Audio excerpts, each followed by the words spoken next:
네, 국회 본회의를 통과한 김건희 여사 특검법에 대해서 대통령실이 즉각 거부권 행사를 밝히면서 여야 간 신경전도 고조되고 있습니다. 이재명 더불어민주당 대표와 이낙연 전 더불어민주당 대표가 오늘 오전에 전격 회동했지만 갈등 봉합에는 실패했죠. 이 밖에 한 주간 전국 이슈 이종훈 정치평론가, 차재원 부산 가톨릭대 특임 교수 두 분과 함께 정리해 보겠습니다. 안녕하세요. 예, 안녕하세요. 네, 어서 오세요. 네. 자, 지난 28일 김건희 여사 특검 법안이 국회에서 야당 주도로 이제 통과되자마자 한 10분 만에 대통령실이 거부권 행사 의지를 밝혔습니다. 이렇게 이 숙고의 시간 없이 즉각적으로 이 계획을 발표하는 것도 참 이례적이긴 한데요. 그 이후에 여야 간의 신경전이 더 치열해지고 있는데요. 여야 대변인 발언 먼저 듣고 이야기 나눠보겠습니다.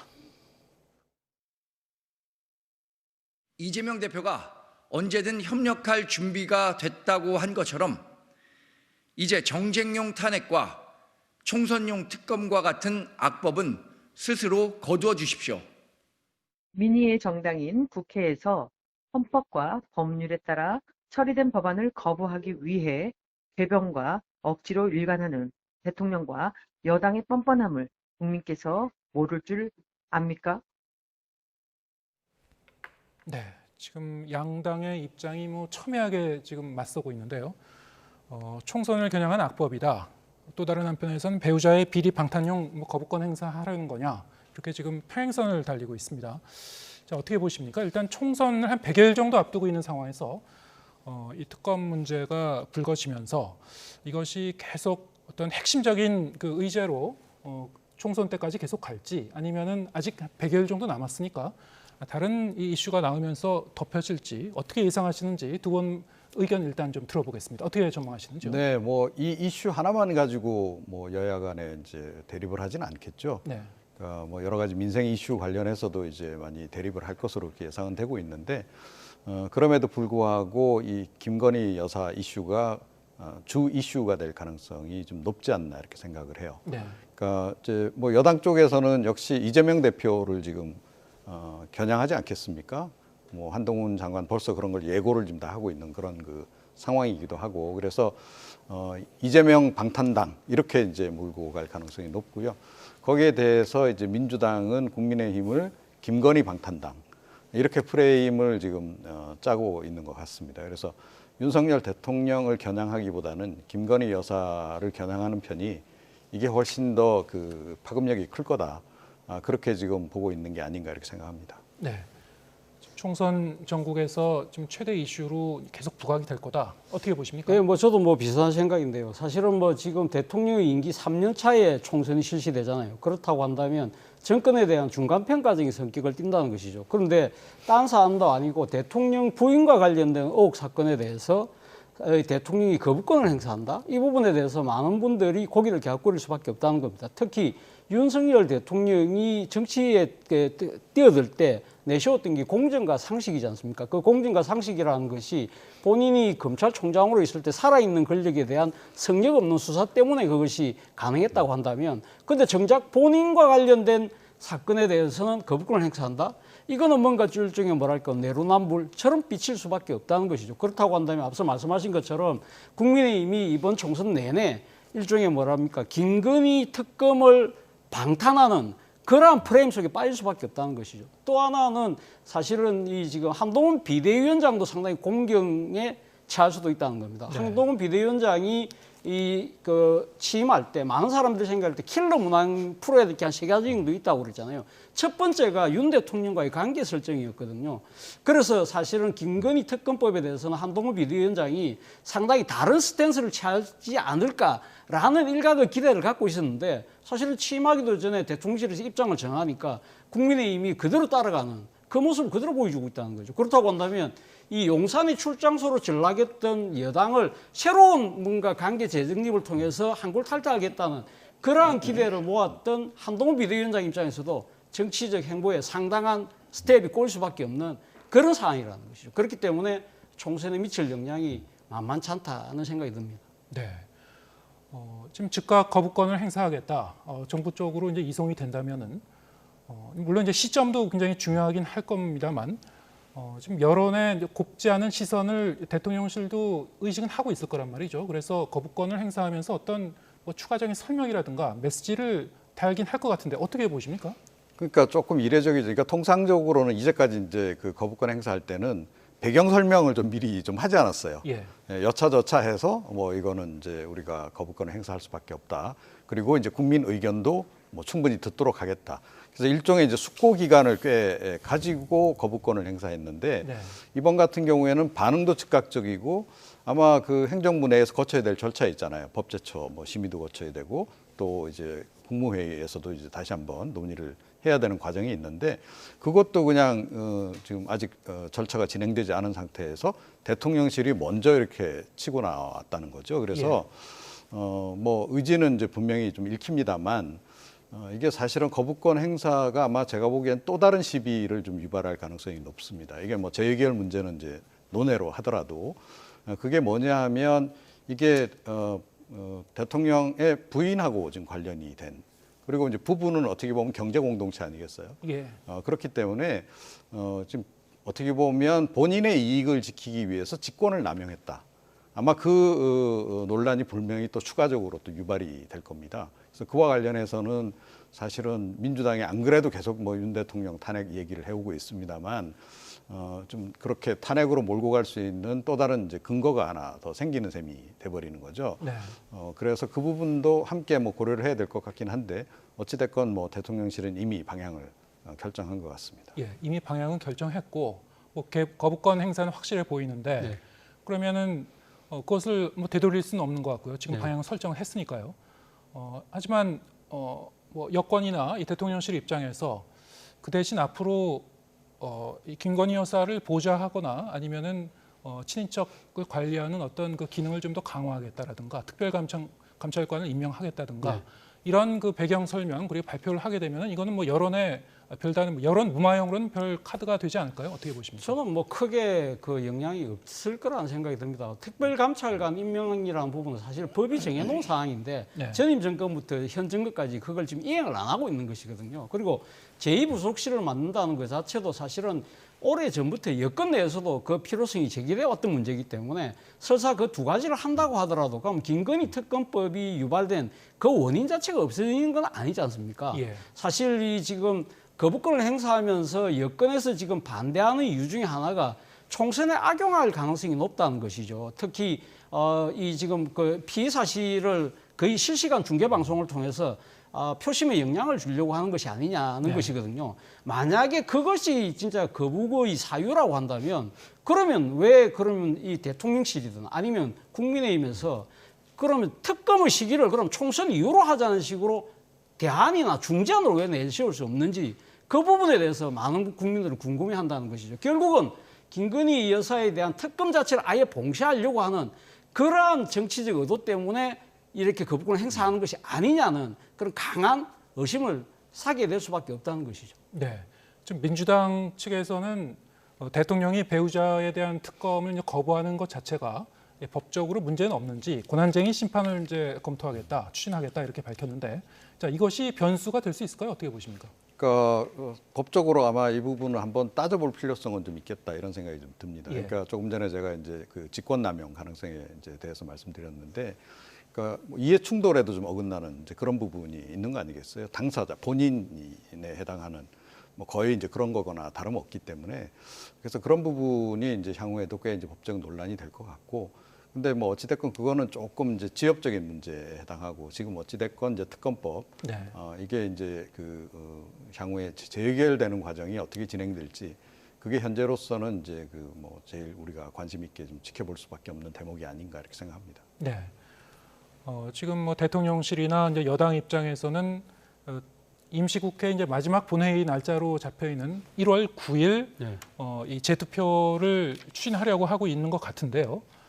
일단 민주당 입장에서는 또 좀 더 늦추려고 할 것이고 네. 2월 3월로 이제 늦추려고 네. 할 것이고 어떻게 전망하십니까? 일단 민주당에서 법적 대응이라는 부분을 이야기를 했잖아요. 네. 아마 그 헌법재판소에 근한쟁의 심판을 아마 신청할 것처럼 이야기를 하는데 저는 뭐 이 헌법재판소의 결과가 어떻게 나오든 간에 이 지금 민주당이 법적 대응을 한다는 것 자체가 사실은 재의결의 시점을 늦추려고 하는 그러한 정치적 의도에서 비롯된 것이 아닐까라는 생각이 듭니다. 예. 사실은 제어결과 관련해서는 관련법에 명시된 규정이 없어요. 그렇기 때문에 그걸 언제 하든 관계없습니다. 1월 9일 날 지금 12월 임시국회가 끝나지만 다시 또 2월 국회를 소집을 해서 그때 처리해도 사실은 문제가 없는 법안이거든요. 그러니까 법적 대응을 일종의 빌미로 해서 제어결을 늦추려고 하는 거죠. 근데 제어결을 왜 늦추려고 하느냐? 사실 2월 정도에쯤 되면 아마 국민의힘이 공천 심사가 상당히 진행되는 과정에서 네. 아마 공천 탈락자들이 나올 가능성이 높다. 그렇다고 한다면 그 탈락자들이 사실 이 김건희 이 특검법에 대해서 동조할 가능성이 높다고 판단한다는 것이죠. 그렇기 네. 때문에 아마 그런 노림수도 갖고 있는 것 같고, 그리고 또 법적 대응이라는 부분은 사실은 이 대통령의 거부권 행사가 상당히 부당하다는 부분을 상당히 또 부각시키려고 하는 의도도 있는 것 같은데요. 예. 아마 국민의힘 입장에서는 일단 이 지금 탈락자들이 동조할 가능성은 없을 것이다. 정치적 도의상 그럴 수 없다. 그래서 또 한편으로는 사실은 이 제어결 같은 경우는 무기명 비밀 투표를 하거든요. 네. 그렇기 때문에 뭐 지금 일각에서 나오는 이야기는 국민의힘은 그럼 제어결 같은 경우는 아예 본회의장에 들어가지 않을 것이다. 그럼 전부 다 같이 빠져버리면 그때 남는다는 사람은 결국은 이탈하겠다는 뜻이니까 그런 부분들을 명시적으로 드러나니까 하기 힘들 거라고 이야기를 한다는 것이죠. 그런데 반대의 논리도 가능해요. 예를 들면 가면 탈락자들 같은 경우는 아예 그날 회의에 불참을 해버린다는 거죠. 네. 불참을 해버리면 사실은 제의결 같은 경우 이 재적 의원의 과반수가 출석을 해서 네. 거기서 출석한 의원의 3분의 2거든요. 그럼 그렇죠. 만약에 그 탈락한 국민의힘 의원들이 한 20명 정도 빠져버리면 예. 사실 3분의 2가 200명이 아니라 188명, 186명까지 내려올 수 있다는 거죠. 그럴 예. 경우에는 상당히 국민의힘도 상당히 좀 난감한 상황이 될 수도 있죠. 네. 아예 출석을 안 해버리든지 아니면 이탈표가 생기든지 찬성표를 국민의힘 의원 중에 누군가가 던지든지 말씀하신 대로 1월 중에 여당의 이 공천 과정이 한창 진행이 되고 거기서 탈락된 현역 의원이 있다면은 거기에 대한 반발 심리로 이탈표가 생길 수가 있다.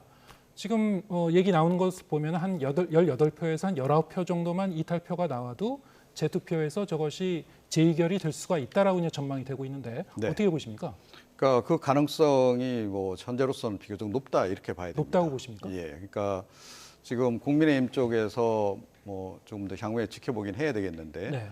이번에 그 물갈이 폭이 상당히 좀 클 것으로 이렇게 예상이 되고 있단 말이죠. 예. 그러니까 예를 들어 한 절반만 물갈이 한다 그래도 50명이 넘습니다.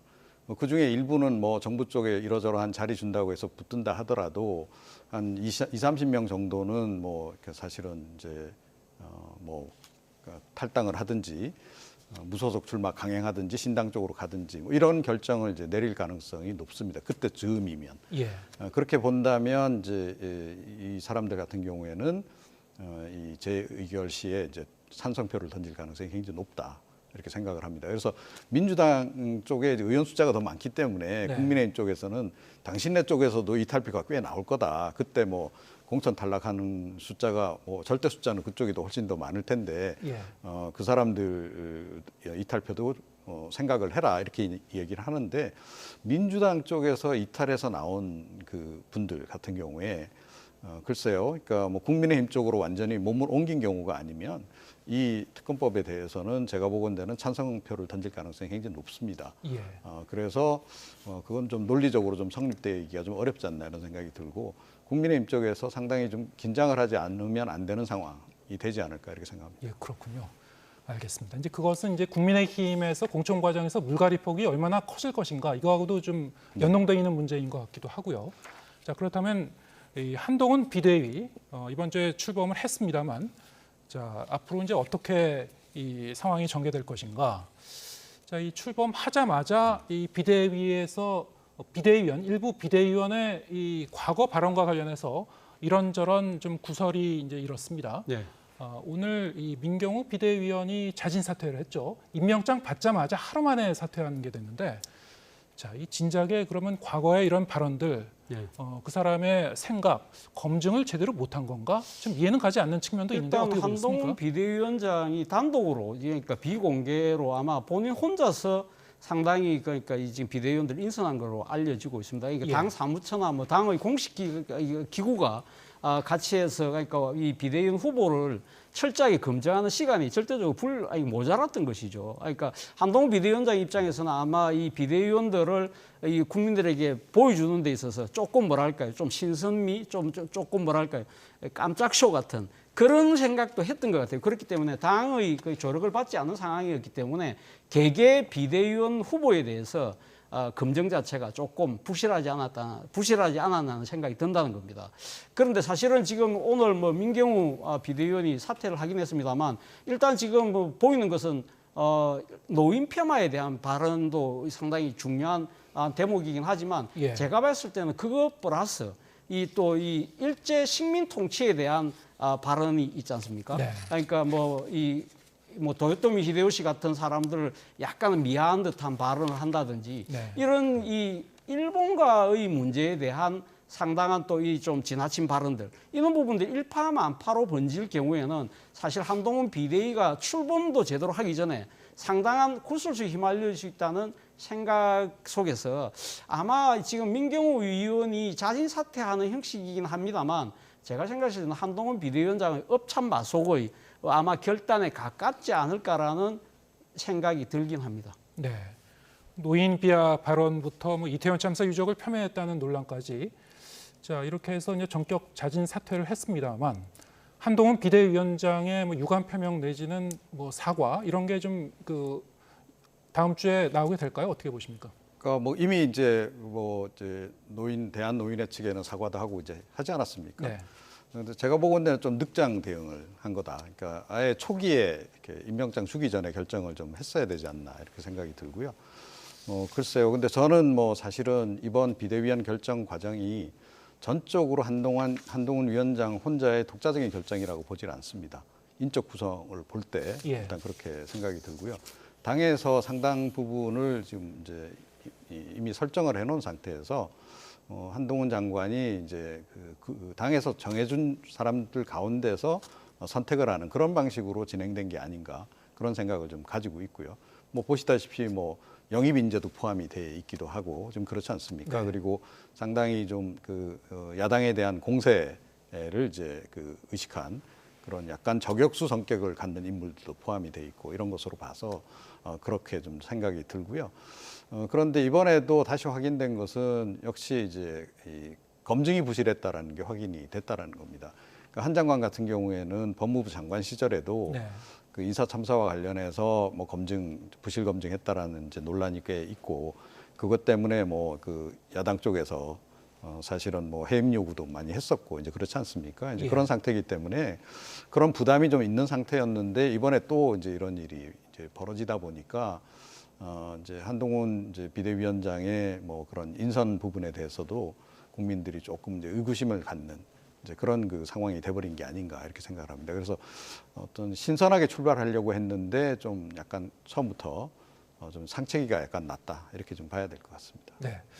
자 그런가 하면은 한동훈 비대위원장 당직 인선 내용도 상당히 주목을 받았는데 뭐 초선 의원을 사무총장에 기용한다든가 이런 거는 상당히 좀 이례적이었던 것 같습니다. 이런 건 어떻게 보셨습니까? 이번에 초선 의원도 초선 의원이지만 사실은 이 지금 장동혁 사무총장이 이 지금 사실 0.5선이라고 그러죠. 지난번 보궐선거에서 그렇죠. 됐기 때문에 상당히 이례적이라고 할 수 있습니다. 그 이야기는 사실은 지금 장동혁 사무총장이 충남 보령 서천이잖아요. 예. 사실은 그러니까 지금 이 국민의힘의 다수 의원이 영남 쪽에 치우쳐져 있고 수도권에도 몇 분이 계시긴 합니다만 그분들은 주요 요직을 이미 다 거친 분들이라서 사실 새로운 인물을 찾기가 쉽지 않다. 그래서 일종의 뭐랄까요.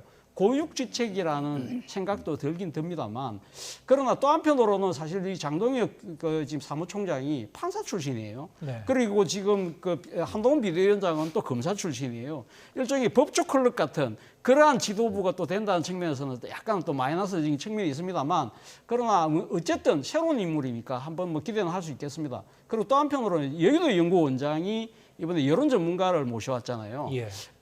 그렇지만 사실은 여의도 연구원이 여론조사만 하는 곳이 아니거든요. 원래 여의도 연구원이 사실은 과거 민자당 시절에 생겼는데 그때만 하더라도 일종의 뭐랄까 정책을 종합적으로 만드는 일종의 싱크탱크의 역할을 했는데 사실은 이번에는 여론조사 전문기자를 모셔옴으로써 말 그대로 지금 여의도 연구원의 역할을 완전히 축소시킨 것이 아닐까? 네. 그렇다고 한다면 사실은 여론조사보다 더 중요한 것은 정책을 어떻게 만들고 설정할 것이냐 부분인데 그런 부분들에 있어서는 약간 조금 좀 미약하지 않나는 생각이 든다는 것이죠. 예. 예. 어떻게 평가하십니까? 그 비서실장도 초선 아닙니까? 그런데 네. 이 초선들이 뭐 아시다시피 지난번 전당대회 때 나경원 전 대표와 관련해 가지고 연판장 돌렸던 다 거기에 서명했던 다 친윤 호소인들이라는 거죠. 그래서 그 점을 우리가 이제 그냥 넘겨볼 수가 좀 없는 부분이 있고 왜 초선들을 이렇게 한동훈 위원장 측근에다 이제 배치를 했을까 하는 거예요. 그건 제가 보기에는 이번 총선 과정에서 대통령실의 개입이 굉장히 좀 많을 수 있다라는 거를 좀 암시하는 대목이 아닌가 그렇게 생각을 합니다. 그러니까 아무리 뭐 사회 경력이 있다 하더라도 당 사무총장 초선이 만든다. 그래서 총선 자금을 다 관리를 한다. 그거는 사실은 좀 거의 불가능하다라고 저는 보거든요. 그러니까 그건 역시 많은 경험을 좀 필요로 하는 그런 부분이 좀 있는 거기 때문에 그래서 이거는 뭐 한동훈 위원장이 직접 자기가 작은 부분까지도 하겠다라는 것으로도 보일 수도 있는데 그거보다는 대통령실에서 이런 총선 관련한 부분을 좀 직영 체제로 지금 끌고 가겠다라고 하는 걸 좀 내포하는 게 아닌가 그렇게 좀 생각을 합니다. 네. 그 분석대로라면 한동훈 비대위원장의 정치적 공간이 그렇게 넓지 않을 것이다. 예상보다 협소할 것이다 이렇게 보시는 겁니까? 그러니까 이미 좀 수락 연설에서 예. 지금 본인의 역할이 어디에 있다라는 걸 좀 더 분명히 하지 않았나 이런 생각이 들어요. 그러니까 뭐 혁신위 때도 논란이 됐던 대통령하고 이제 당의 관계라든가 이런 부분은 본인이 관심사가 아니다라는 걸 분명히 했고 예. 조금 전에 이제 우리가 뭐 인선에 대해서도 좀 검토를 했습니다만 저격수들을 여러 명 배치를 하고 또 뭐 수락연설 상당 부분을 이재명 대표와 민주당에 대한 공세로 이제 채워버렸다는 거죠. 당내 혁신이라든가 뭐 쇄신이라든가 이런 얘기에 대해서는 전혀 언급이 없었다는 거예요. 그래서 기존에는 비대위가 만들어지면 내부 인적 쇄신에 집중을 하지 않았습니까? 그래서 이건 철저하게 선거 조직으로 지금 이제 가는 것이고 굉장히 공격적인 그런 성격의 비대위다. 이제 그런 점에서 볼 때 좀 그런 이제 제 나름의 추론을 좀 해보는 것이죠. 예, 네. 알겠습니다. 아무튼 뭐 국민의힘 같은 경우에는 비대위를 출범시키면서 변화의 이제 기치를 이제 높이 들었는데 민주당 같은 경우에는 과연 그 혁신과 변화 어떻게 총선을 앞두고 어떻게 꾀할 것인가 아직은 뭐 이렇게 확실하게 그림은 안 그려지고 있는 것 같아요. 오늘 이른바 명락 회동이 있었죠. 그렇죠. 이낙연 전 대표 그리고 이재명 대표가 전격적으로 회동을 했는데 안 만날 듯하다가 이제 전격적으로 만났기 때문에 혹시 어떤 결과 성과가 있지 않을까 봤습니다만 역시 갈등 해소에는 실패했습니다. 어떻게 보셨습니까? 일단 뭐 두 분의 상당히 인식의 차가 상당히 좀 멀다, 간극이 멀다는 생각이 들고요. 사실 뭐 어떻게 보면 두 분이 사실 좀 일종의 뭐랄까요, 헤어짐을 위한 만남? 네. 뭐 이런 생각이 들 정도로 사실은 이 생각을 좁힐 생각이 아니라 사실 자신의 입장을 너무 이렇게 대외적으로 밝히기 위한 하나의 이벤트로 양쪽 모두 다 이 모임을 좀 이용한 듯한 느낌이 든다는 겁니다. 사실 이재명 대표 입장에서는 사실 지금 이 대표적인 비주류라고 할 수 있는 이 비명계를 안아야 되잖아요. 네. 그런데도 불구하고 사실 뭐 본인의 입장에서는 강하게 지금 이 자신의 당 운영 방침을 그대로 밀고 가려는 생각이 분명히 있는 것 같고 이낙연 전 대표 입장에서도 사실은 어떻게 보면 지금 뭐 나름대로 통합을 이야기를 하긴 했습니다만 본인 입장에서는 이 지금 현재 이런 식의 당 운영 자체는 안 된다는 부분을 명백히 하면서 사실은 어떻게 보면 오늘은 뭐 두 사람이 마지막 그러니까 헤어지기 위한 명분을 찾는 자리처럼 비치고 말았던 것 같습니다. 네. 이낙연 전 대표도 뭐 사진 찍기용 만남은 의미가 없다 이렇게 얘기했었는데 결과론적으로 보면은 뭐 포토타임용 그 회동이 되고 만 것 같습니다. 어떻게 보십니까? 그렇죠. 그러니까 사실은 뭐 사전 접촉이 좀 있었던 것으로 이낙연 전 대표가 이제 이미 뭐 언론에다 이야기하기도 했었고 사전 접촉이 꽤 있었기 때문에 저는 뭐 오늘 그러니까 이번 회동과 관련해서 뭔가 그래도 결실이 좀 있지 않을까 이렇게 지금 봤는데 그러니까 의외의 이제 그런 이제 그 상황이 지금 벌어진 것으로 좀 이렇게 보고요. 이재명 대표가 본인의 이제 뜻대로 그냥 그대로 가겠다는 것을 이제 좀 분명히 한 게 아닌가 이렇게 좀 생각이 됩니다. 네. 제가 보기에는 이게 그 한동훈 비대위가 들어선 것하고 상당히 좀 관련이 깊다라고 좀 봅니다. 만약에 국민의힘 쪽에서 뭐 통합형 비대위라든가 이런 식의 비대위가 구성이 됐다 한다면 이재명 대표도 상당히 좀 부담을 많이 느꼈을 거예요. 그러니까 본인도 이제 우리 쪽도 이제 통합 비대위로 이제 가야 되는 거 아니냐라고 하는 이제 그런 주장들이 굉장히 힘을 얻었을 텐데 저쪽이 이제 굉장히 공격형 그런 이제 그 친윤 비대위로 가니까 뭐 우리도 그렇다면 그냥 본래 예정했던 대로 그냥 친명 중심으로 그냥 가겠다. 그리고 이재명 대표가 뭐 사퇴하지도 않고 비대위도 안 꾸리고 일단 가는 방향으로 그 방향으로 지금 이제 좀 다시 턴을 한 게 아닌가 싶어요. 비대위 구성하는 부분, 본인 사퇴 부분도 굉장히 진지하게 고려했던 것 같은데 역시 이제 상대적인 그 지금 상황에서 그런 결정을 지금 내린 게 아닌가 이렇게 생각합니다. 네. 이렇게 되면은 오늘 회동은 결과적으로 이제 명분 쌓기용이 네. 되고 말았고 이제 이 헤어짐을 어떤 기약하는 뭐 네. 그런 그 수순으로 이제 가게 될 수밖에 없게 되는데요. 자, 그런가 하면은 그 민주당 내에서는 원칙과 네. 상식 소속 의원들이 앞으로의 진로를 밝히기로 한 게 내일이죠. 예. 내일 뭐 탈당 여부라든가 자기들의 입장 밝힐 것 같은데 어떻게 보십니까? 사실상 뭐 오늘 이낙연 전 대표와의 회동에서 이재명 대표의 입장이 분명해진 거지 않습니까? 네. 그렇다고 한다면 사실 원칙과 상식이 내세워왔던 부분이 사실은 대표직 사퇴를 하고 통합 비대위를 구성하라는 부분인데 네. 그걸 하지 않겠다는 입장이 오늘 뭐 회동을 통해서 분명히 드러났기 때문에 그렇다고 한다면 원칙과 상식도 당에 머물 수 있는 여러 가지 명분이 스스로 없어져 버린 거잖아요. 예. 그렇다고 한다면 아마 제가 생각했을 때는 그렇다고 해서 본인들이 남아 있는다고 해서 본인들이 차후 공천 과정에서의 불리함을 극복할 수 있다는 생각도 안 쓸 거 아니에요. 그렇다고 한다면 결국은 저는 뭐 이 원칙과 상식의 입장에서는 공동 보조를 취해서 아마 당을 떠나는 쪽으로 아마 수순을 밟지 않을까 하는 생각이 듭니다.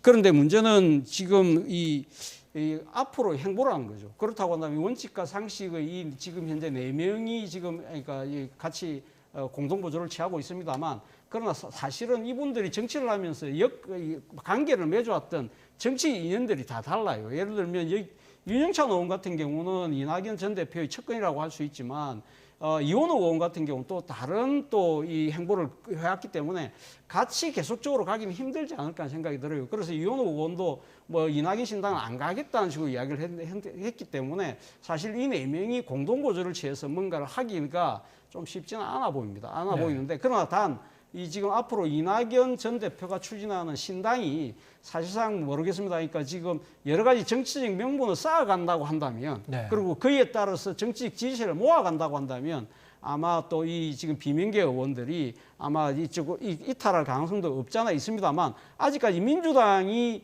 지금 이 제1당으로서의 위치가 아주 굳건하기 때문에 사실은 그 위험을 무릅쓰고 뛰쳐나가기에는 아직 그런 행동을 하기에는 상당히 아마 비명계 의원들도 좀 주저주저하는 그런 상황인 것 같습니다. 그렇기 때문에 좀 더 상황을 좀 더 관망하면서 아마 지금 민주당 내의 내분 사태는 조금 시간이 지난 뒤에 뚜렷한 아마 색채가 드러나지 않을까 하는 생각이 듭니다. 네.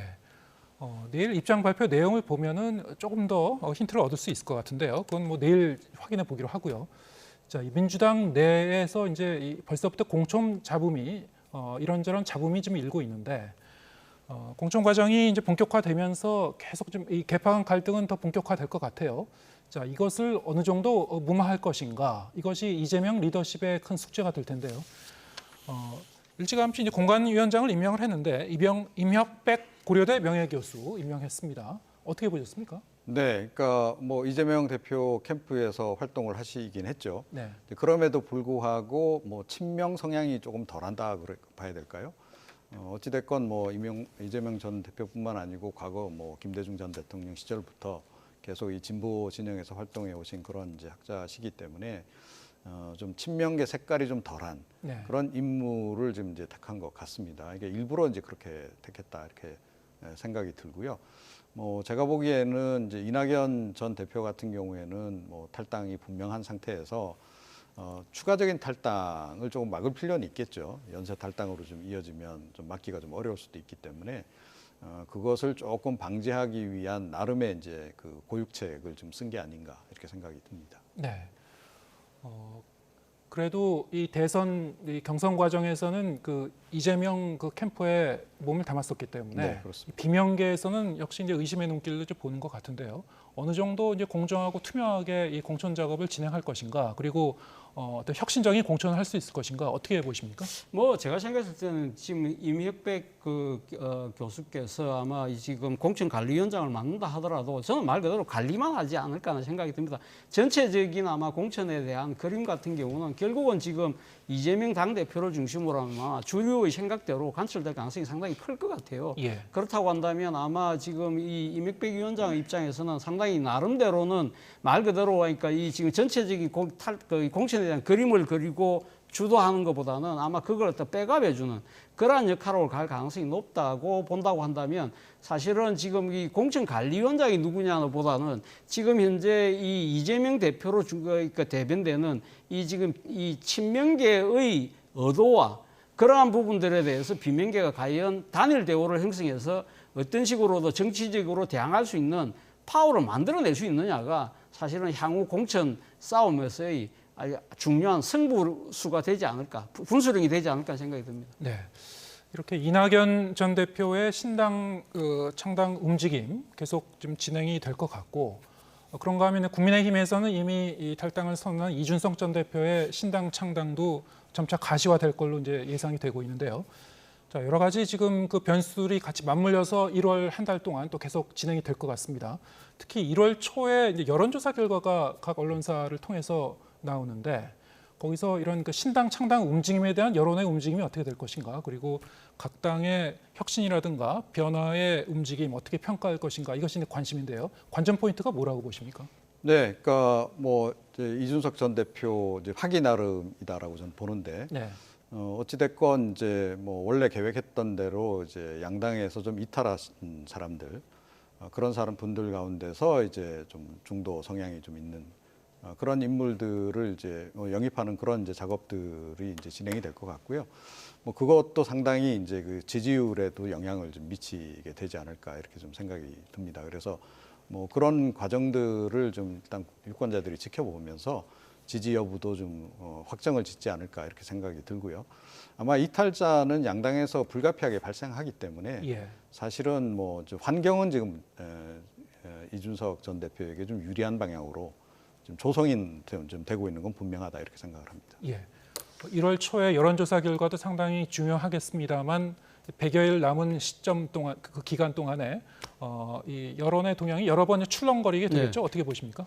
저는 아마 이번 지금 신년 여론조사에서 제가 제일 주목하는 부분은 아무래도 제3지대의 가능성이 얼마만큼 커질 거냐의 부분입니다. 예. 사실은 뭐 지금 소선거구제에서 거대 양당의 상당한 일종의 뭐랄까요, 독과점적인 그런 성격이 강한데 사실은 지금 이 민주당과 국민의힘에 대한 상당한 또 이 뭐랄까 중도 무당층들의 상당히 또 비토도 강하기 때문에 예. 이 상황 속에서 이 소선거구제라는 이러한 그 선거제의 여러 가지 약점을 딛고 제3신당, 제3지역이 얼마만큼 확장 가능성이 있을까 부분이 아마 이번 여론조사에서 나타나지 않을까. 그렇다고 한다면 그러한 가능성이 확인된다고 한다면 이낙연 신당이라든지 아니면 이준석 신당이 상당히 이 좀 뭐랄까요, 조금 나아갈 수 있는 그런 가능성을 엿볼 수 있다. 그런 상황이 만약에 현실화될 경우는 한국 정치의 상당한 지형에도 엄청난 변화가 일어날 수 있을 것이다. 그 하나의 단초를 우리가 이번 신년 여론조사에서 확인할 수 있느냐 없느냐가 관전 포인트가 아닐까 하는 생각이 듭니다. 예, 알겠습니다. 오늘 말씀 여기까지 듣겠습니다. 이종훈 정치평론가, 차재현 부산 카톨릭대 특임교수 두 분과 함께했습니다. 고맙습니다.